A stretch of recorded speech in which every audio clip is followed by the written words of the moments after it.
The hall fell silent even before the last card touched the table. It was the kind of silence that doesn't come from calm, but from fear. His name was Elias Crow. Few in that town knew where he came from.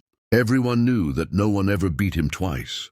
Across the table, the man was sweating so much his hands could barely hold the cards. Gideon Hale, owner of half the lands around protected by the sheriff, used to winning by the weight of his name, not by luck. "Last round," Elias murmured, his voice low, steady. "Either you stand or you bet something worth the risk." Gideon laughed, a forced laugh. He had no money left, gold even less. Then he looked toward the darkest corner of the hall. She was there, sitting motionless, as if the world had stopped years ago and never started spinning again. Her name was Maribel Knox. No one spoke her name that night. To them, she was just a living debt. "No," someone whispered from the back of the hall.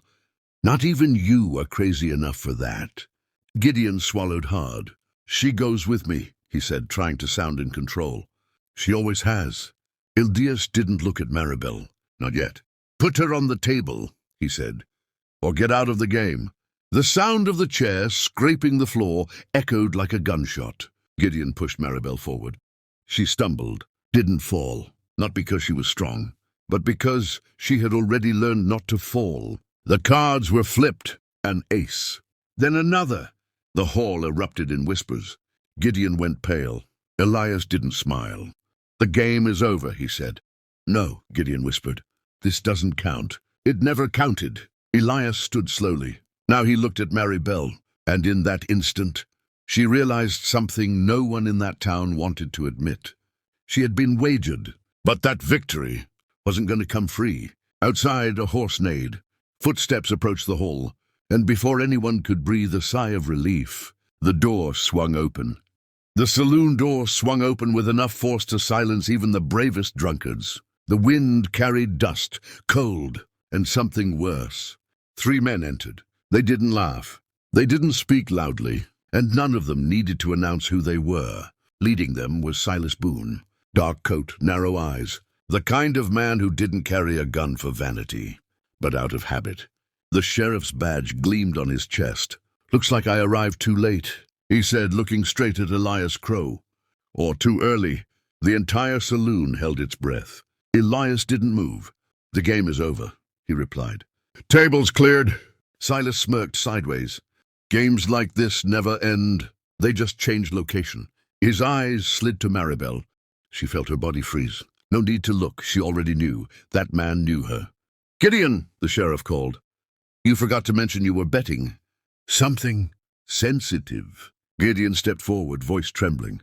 "It was a mistake. The drink, the cards, it doesn't count." Silas raised his hand, silencing him. "I'm not talking to you." He turned his attention back to Elias. "This woman isn't yours." "Never was." A step forward. "And you just bought a problem you can't pay for."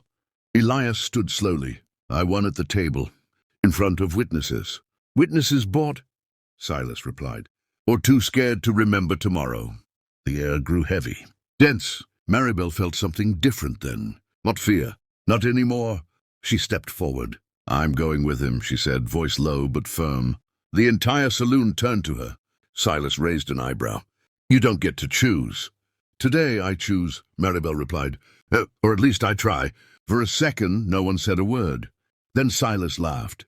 "You have no idea what you just started." He stepped toward Elias, so close she could smell tobacco and menace. "Tomorrow at dawn," he whispered, "I want you out of this town, with her or without her." Silas turned to leave. Before crossing the door, he paused. "Ah, Elias," he said without looking, "if you try to run tonight, the desert will know." The door shut. Silence returned, heavier than before. Elias took a deep breath. "We have little time," he said finally, "but and many wrong choices ahead." Maribel looked at the closed door. She knew this wasn't a rescue. It was the beginning of something far worse. The saloon slowly emptied, as if the whole town had decided not to see anything else tonight. Chairs creaked. Glasses were left behind. No one said goodbye. Maribel was the last to move. Elias waited until the door closed behind the last curious soul. Only then did he speak. "They won't wait until dawn." She lifted her eyes. You know that too?" Elias nodded. "Silas Boone never keeps deadlines. He uses time to frighten, and the night to strike." Outside, the wind shifted. It carried the dry scent of the earth, and something metallic in the air. An old omen, too old to ignore. "Where are we going?" Maribel asked. First, far from here, then far enough that no one can find us." She took a deep breath. "They always find." Elias stared at her for a moment. "Not always." They left through the back of the saloon. The alley was dark, narrow, and too quiet. A horse was tied up, restless, stamping its hoof as if sensing danger approaching. Elias carefully released the rope. "Get on!" Before Maribel could answer, a sound cut through the air. Footsteps, more than one. Elias pulled Maribel into the shadows, pressing her against the cold wall. Her heart raced, but she didn't scream. Never screamed. She had learned too early that silence sometimes saved. Two silhouettes crossed the alley. "The sheriff wants her alive," said a low voice. "And him?" asked the other. "If she resists, it won't matter." The footsteps faded. Maribel exhaled slowly. They're already hunting." "Yes," Elias replied. "And someone told them which way we'd go." She frowned. "Gideon?" "No," Elias said bitterly. "He wouldn't be fast enough." They mounted the horse and followed the side street, avoiding the main road. Houses slept, windows shut like eyes refusing to see. When they reached the old wooden bridge, Elias stopped. "What is it?" Maribel asked. He pointed to the ground. Footprints. Fresh, more than one. "They got ahead of us," Elias murmured. "Someone is guiding them." Maribel felt a different kind of chill crawl through her body. It wasn't from the night. It came from the certainty that this town would never let anyone leave without taking something in return. And in that moment, a gunshot echoed in the distance. It wasn't a warning. It was a beginning. The gunshot echoed again, closer now. The bridge groaned under the horse's weight as Elias pulled hard on the reins, veering toward the edge of the dry riverbed. "Get down," he murmured. Maribel didn't ask. She slid off the horse and threw herself behind a fallen log, feeling dust fill her lungs. The world seemed to shrink to the sound of rapid footsteps and held breaths. 3 men appeared on the far side of the bridge. A 4th came up behind them, descending the slope. "Surrounded! Don't shoot her!" someone shouted. "The sheriff wants her alive." Elias answered with silence. His hand moved slowly toward his gun. Pure calculation. The first shot came from the top of the slope. The bullet shattered wood, sending splinters flying from the log where Maribel hid. She flinched, not from fear, but from focus. Her heart pounded, but clear. Elias rolled to the side and fired. One man fell groaning, his leg giving out as if the ground had disappeared beneath him. "Flank him!" another yelled. Maribel saw the movement before Elias did. One of the men was circling behind the log, trying to catch them off guard. She saw the shadow, and something ancient stirred within her. Her hand found a smooth stone on the ground. Heavy, true. When the man emerged, Maribel stepped forward and threw the stone with everything she had. The impact was sharp. The man fell backward, stunned, cursing his own luck. Elias looked at her for a moment. Surprise and respect mingled in his eyes. "Stay low," he said, "and don't stop watching." They moved forward together now, as if they had always known how to do this. 2 quick shots, one scream, silence, broken only by the wind. The remaining men retreated, dragging the wounded. "It's not over," Maribel said, her voice steady. "They'll come back with more." Elias nodded. "Yes, and now they know you're not just part of the bet." She took a deep breath, looking at the dry riverbed stretching north. "Then we won't take the road."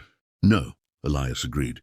"We'll go where no one wants to cross." He pointed to the open desert, the moon illuminating a cruel path. Without water, without shelter. Maribel swallowed hard. "There are no rules there." "Exactly," Elias said. They mounted again, and as the horse pressed forward into the nothingness, Maribel understood. That night had just taught the town a dangerous truth. She wasn't being taken. She was choosing to fight. The desert didn't ask questions. It only demanded. The horse moved forward heavy, breathing hard as the moon vanished behind thin clouds. The cold of the early morning bit at the skin, but Maribel knew this was only the beginning. When the sun rose, the heat would do the rest. "How much farther?" she asked. Elias didn't answer right away. His eyes were fixed on the horizon, as if measuring the impossible. "Too far to turn back," he finally said. "Too little to stop." Maribel understood. That's how life had been for her, for years. The wind carried a distant sound. Hooves. "Not close, not yet." "They haven't given up," she said. "Silas Boone never gives up," Elias replied. "He changes the game." Maribel frowned. "You know him too well." Elias pulled the reins, bringing the horse to a stop behind a rocky outcrop. The shadow was small, but enough to hide movement. "I used to be like him," he said low, "before I decided to stop." She turned slowly. "Sheriff?" "Hunter," he corrected. "The kind they called when the law wanted dirty hands." And silence afterward. The weight of that confession hung between them. "So you know how he thinks," Maribel said.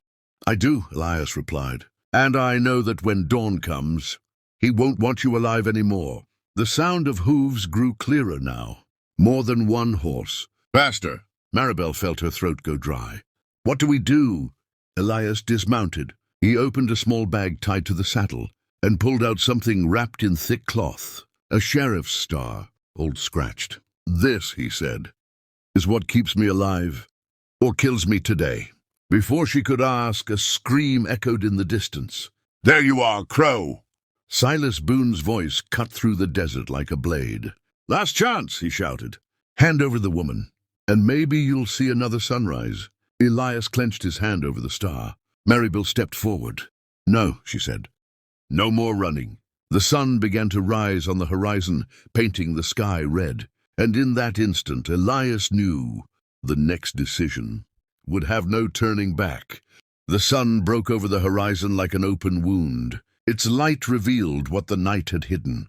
5 men, spread out, weapons drawn. Silas Boone stepped forward ahead of them, his hat casting a shadow over cold eyes. When he saw the star in Elias's hand, he stopped.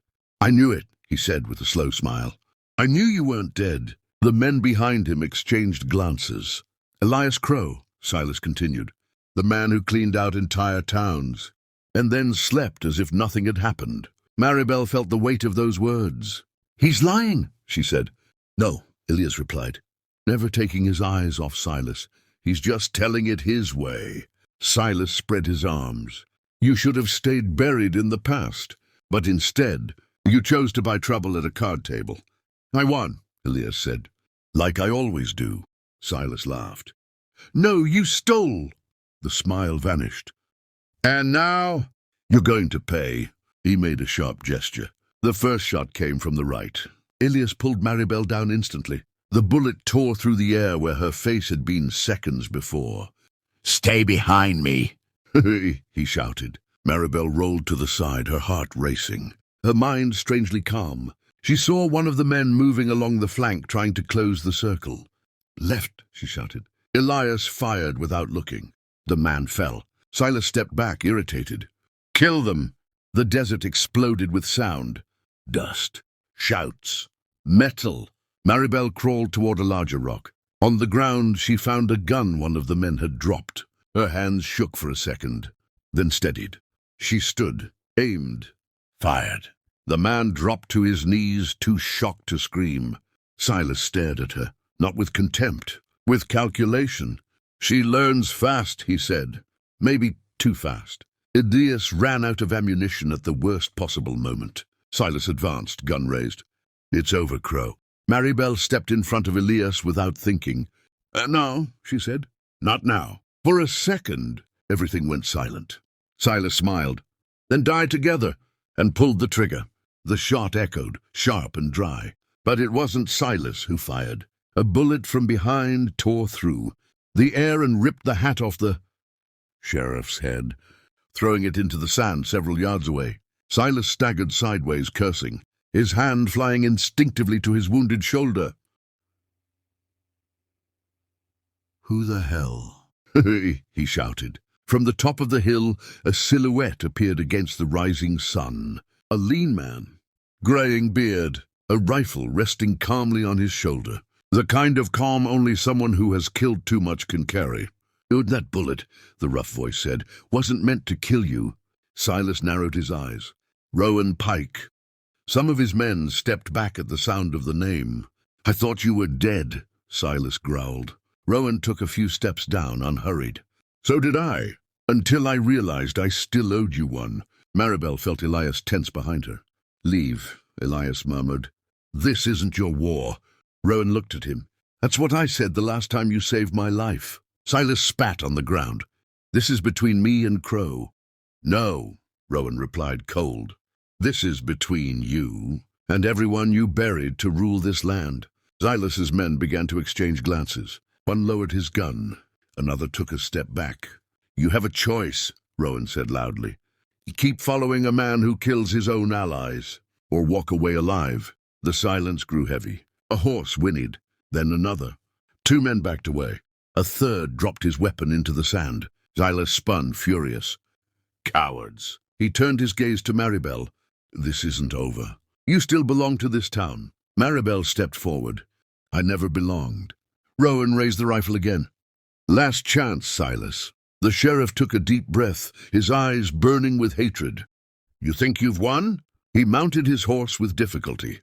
"This town always collects its debts," he shouted before turning away. "Always!" The sound of hooves faded into the distance. The desert fell silent once more. Rowan lowered the weapon. "You don't have much time," he said. "When he comes back, he won't come as sheriff." Elias nodded. "Then we have to reach the town before he does." Maribel looked toward the horizon, where dust still danced in the air. She knew. The escape was over. Now it was a return. The town rose on the horizon like a mistake no one fixed in time. The same streets, the same houses, and the same cowardly silence. Elias, Maribel, and Rowan entered from the eastern side, where the sun still hadn't reached the windows. Curtains shifted. Doors stayed shut. Everyone knew. No one wanted to be the first to admit it. "They already know we're back," Rowan murmured. "They always do," Elias replied. Maribel felt the weight of unseen eyes. Every step seemed to pull her backward, toward everything she had tried to forget. But this time, she didn't lower her head. When they reached the central square, Elias stopped. "It's here." The old notice board was still standing. Weathered wood, covered in old warnings and new lies. Elias climbed onto it without asking permission. "Come out," he said loudly, "or listen from behind closed doors." But listen. A few people appeared. Not many, enough. Maribel recognized faces, men who pretended not to hear, women who looked away. And then she saw him, Gideon Hale, standing near the saloon, alive, untouched, safe. "You," Maribel said, stepping forward. Her voice didn't shake. "Look at me." Gideon tried to laugh. "This is over. You left." "No," she replied. "I survived." The murmuring grew. "She was wagered," Elias said bluntly. "Sold at a card table, with the sheriff's protection." "Lies!" Gideon shouted. "That's outsider talk." Rowan stepped forward. "I was there." Silence fell, heavy. Maribel took a deep breath and finally said what the town had refused to hear for years. "You knew, all of you, and your silence was the cell where I was kept." Some heads bowed, others hardened. "Silas Boone is not the law," Elias continued. "And when he comes back, he'll come without a badge, just armed men." A bell rang in the distance. Someone ran through the street. "He's coming!" they shouted. "With more men?" The town erupted into panic. Elias climbed down from the board. "Now you choose," he said. "Run or stay." Maribel clenched her fists. She no longer needed their choice, but the town needed to decide who it wanted to be. The sound of hooves arrived before the men did, heavy, measured, like a warning too old to be ignored. The square split apart without anyone giving an order. On one side, doors slamming shut. On the other, a few remained standing. Rowan counted fast. "We're not many." "We never are," Elias replied. Maribel studied the faces. She saw fear. She saw guilt. and in something new, shame. It was too late for forgiveness, but not too late for a choice. Silas Boone emerged down the main street without a badge on his chest. Only the dark coat, the gun in plain sight, and men who followed no law, only obedience. I gave you a chance," Silas shouted, "and you spat on it." He stopped his horse at the center of the square. A hand over the woman. He scanned the crowd. "Or we bury this town." The silence was razor-sharp. Maribel stepped forward alone. "Enough," she said. "You don't control me anymore." "Nor them," Silas laughed. "You think you've changed anything?" "Yes," she answered. "Now everyone can see." A man stepped out from behind a door, then another. A woman pulled her child behind her, and stayed. "Enough," someone said. Silas narrowed his eyes. "Last chance." A gunshot echoed, but it didn't come from Silas. One of his men fell screaming, clutching his shoulder. Rowan still held the rifle raised. "The town has chosen," Rowan said. Chaos erupted. Shouts. Running. Gunfire. Elias dragged Maribel behind an overturned wagon. "When this is over," he said, "nothing here will be the same." She nodded. "Good." Silas advanced like a man with nothing left to lose. Eyes locked on her. "This is your fault," he yelled. Maribel stood up, even under crossfire. "No," she said. "It's yours." They faced each other, separated only by smoke. And then Silas raised his gun one last time. The gunshot rang louder than all the others, not because it was stronger, but because it was the last. Silas Boone staggered. The gun slipped from his hand before he could even understand what had happened. There was no speech, no redemption, only the weight of everything he had built collapsing in the middle of the square. Silence returned, slowly, like something that doesn't quite trust peace to be real. Silas's men dropped their weapons one by one. Some ran, others stayed, frozen, staring at the ground as if waiting for judgment. Elias remained still for a few seconds. Then he holstered the gun. Maribel breathed deeply. Her hands trembled, not from fear but from release. Her body was finally realizing it didn't need to brace for the next blow. Rowan stepped closer. "It's over." Maribel looked around. The town was still standing, but different. A few people approached. They didn't ask for forgiveness. They didn't know how. They simply stood there, looking at her as if for the first time. They were seeing a person, not a burden. Gideon Hale never appeared. No one asked about him. Elias walked up to Maribel. "You're free," he said. "No promises, no heroics." She nodded. "I know." The sun was high now, lighting everything that had once lived in shadow. The town would have to learn how to live with its own silence. It wouldn't be easy, but it would be honest. Later, when the bodies were taken away and silence became routine once again, Maribel prepared her horse. Elias watched from a distance. "You're leaving," he said. "I am," she replied. "But not running." She mounted and looked toward the open road. "Some things have to be left behind, so we can move forward." Elias inclined his head in respect. Maribel urged the horse on. She didn't look back, because, for the first time, the past was no longer calling her. And in that old West town, where everything began with a wrong bet, what won in the end was not the game, nor strength, nor fear. It was the choice to no longer accept silence,